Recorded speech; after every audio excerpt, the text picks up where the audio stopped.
In the quiet town of Ashwood, nestled in the heart of New England, the air was thick with the scent of autumn leaves and the faint chill of an approaching winter.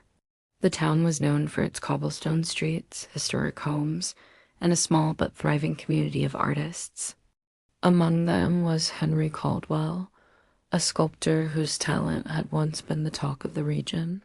But that was before the tragedy that shattered his world. Henry's wife, Eleanor, had been the light of his life. Her laughter could brighten the darkest of days, and her love had been the muse behind his greatest works. But 6 months ago, a sudden illness had taken her from him, leaving Henry a hollow shell of the man he once was. Grief consumed him, and he withdrew from the world, locking himself away in his workshop at the edge of town.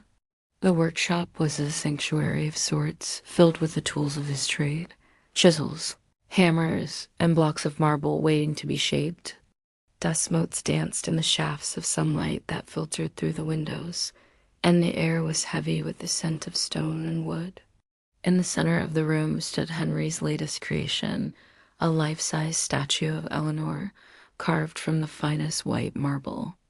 He had poured his soul into the statue, working day and night to capture every detail of her beauty, the gentle curve of her smile, the softness of her eyes, the way her hair cascaded over her shoulders. It was his masterpiece, a tribute to the love they had shared. But as the days turned into weeks, Henry's devotion to the statue grew into something more an obsession. He would sit for hours talking to it as if Eleanor were still there, sharing his thoughts, his dreams, his regrets. One evening, as the sun dipped below the horizon and the workshop was bathed in the dim glow of a single lamp, Henry was putting the final touches on the statue. His hands trembled with exhaustion, but he couldn't stop. Not yet. He needed it to be perfect.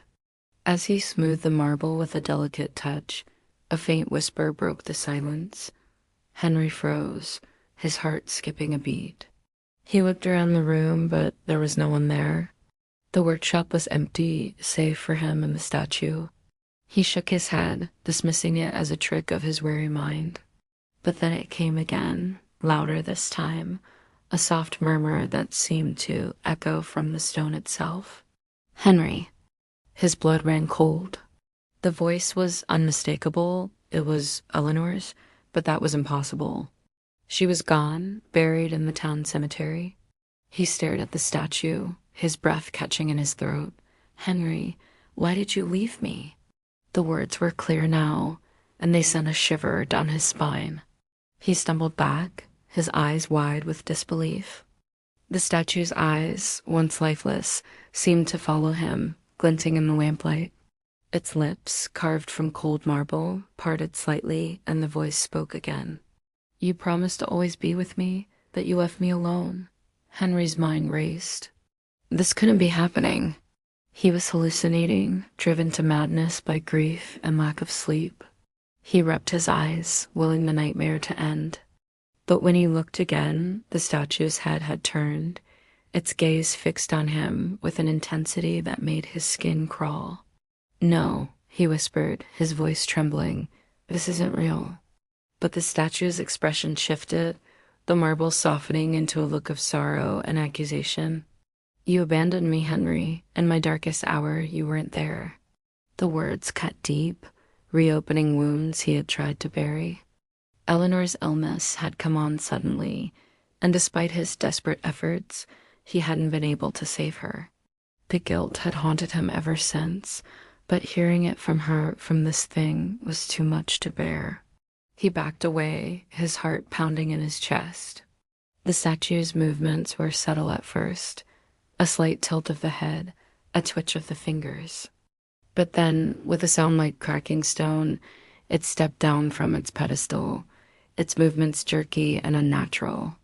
Henry's breath came in ragged gasps as the statue advanced toward him, its marble feet scraping against the floor. This wasn't Eleanor. It couldn't be.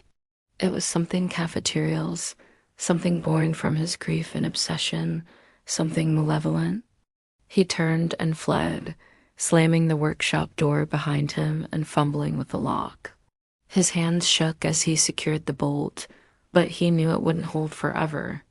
The statue's voice echoed in his mind, a haunting reminder that he couldn't escape the horror he had unleashed. As he stumbled into the night, the wind whispered through the trees, carrying with it the faint sound of stone grinding against stone. Henry knew that his nightmare was only beginning. Henry stumbled through the darkened streets of Ashwood, his breath ragged as the cold night air clawed at his lungs. The terror of what he had seen, Eleanor's statue, his own creation, alive and accusing, looped relentlessly in his mind. It couldn't be real. Grief and exhaustion must have conjured it, a cruel trick of his broken heart. Yet the memory of stone grinding against stone, her voice sharp with betrayal, felt too vivid to dismiss. Desperate for sanity, he turned to Thomas, the town doctor and his oldest friend. He pounded on Thomas's cottage door until it creaked open, revealing a bleary-eyed figure. "Henry, what's wrong?" Thomas asked, concern cutting through his drowsiness. "Something impossible," Henry gasped, collapsing into a chair. He spilled the story, the statue's awakening, its words, his flight. Thomas listened, skepticism deepening the lines on his face. "You've been grieving hard, Henry? The mind plays tricks. Maybe you imagined it. I saw it." Henry snapped. "I heard her." Thomas sighed. "Let's go back to the workshop. I'll show you it's just stone."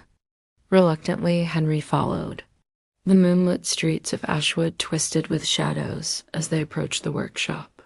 The door remained locked, untouched. Inside, the lights flickered on, revealing the statue still, serene, lifeless. "See," Thomas said, gesturing, "just a statue." Henry stared, torn between relief and unease. "It moved, Tom. It spoke." "You need rest," Thomas insisted. "Go home. We'll sort this out tomorrow." Henry left, but the statue's gaze seemed to linger on his back. The next day, he avoided the workshop, wandering Ashwood's cobblestone paths. By dusk, he stood at Eleanor's grave, the headstone stark against the fading light. "I'm sorry," he whispered. "I never abandoned you." A breeze stirred, carrying a faint whisper. He spun, but the cemetery was empty. That night, sleep refused him. Every creak of the house turned sinister. Then soundstone scraping wood chilled his blood. It came from downstairs. Trembling, he descended. In the living room, bathed in moonlight, stood the statue. Its marble eyes locked onto his. "You can't escape me, Henry," it said. Eleanor's voice warped into something hollow. "What do you want?" he pleaded. "You left me," it said, advancing. "You let me die alone." "I tried to save you," Henry cried. "I did everything I could." "Liar," it hissed. "Your art consumed you. You weren't there." The guilt, his late nights sculpting while Eleanor faded, crushed him. "I'm sorry," he sobbed. "Forgive me." "It's too late," the statue replied, lunging with marble hands outstretched. Henry dodged, trapped as it blocked the door. He fled upstairs, barricading himself in the bedroom. The scraping pursued, deliberate and menacing. He couldn't hide forever. An idea flickered, the pedestal's inscription, Amor vincit omnia. Love conquers all. Could love stop it? Grabbing Eleanor's photo, he faced the splintering door. "I loved you," he said as the statue burst through. "I still do." It paused, gazing at the photo. For a moment, its face softened. Then its eyes darkened. "Love isn't enough. You must suffer." Despair surged. Fighting it head-on had failed. He needed a new plan. The workshop, maybe he could destroy it there. He darted past, racing through Ashwood streets, the statue's footsteps pounding behind. At the workshop, he seized a sledgehammer and turned to face it. "This ends now," he declared, swinging. The statue caught the hammer effortlessly, tossing it aside. "You can't destroy me," it said. "I am your guilt." Out of options, Henry remembered a tale Eleanor loved, a sculptor trapping a demon with symbols. He grabbed a chisel, carving protective runes into the pedestal. The statue hesitated, its movements faltering. As he finished, light flared and the statue screamed, cracking apart. It collapsed into dust. Henry sank to his knees, relieved. But then, amidst the debris, he saw a small, ornate box. Inside, Eleanor's locket held not her picture, but a tiny marble figure, a miniature of the statue. A whisper filled the room. "I'll always be with you, Henry." He dropped the locket, dread rising. The nightmare wasn't over. Henry stood in the wreckage of his workshop, the dust from the shattered statue settling around him like a shroud. His hands trembled as he clutched the small, ornate locket he had found amidst the debris. Inside, instead of Eleanor's picture, there was a tiny marble figure, a perfect miniature of the statue that had haunted him. The whisper echoed in his mind, "I'll always be with you, Henry." Fear and exhaustion warred within him. He had thought destroying the statue would end the nightmare, but the locket suggested otherwise. Was the entity still bound to him through this object? Could it manifest again? Desperate to rid himself of its influence, Henry grabbed a hammer, determined to smash the locket and sever any remaining ties. But as he raised the hammer, a voice stopped him, a soft, familiar whisper that sent a shiver down his spine. "Henry, don't." He froze. It was Eleanor's voice, but not the accusing tone of the statue. This was gentle, like the Eleanor he had loved. "Destroying it won't help," the voice continued. "The statue was born from your guilt, Henry. You need to forgive yourself." His breath caught.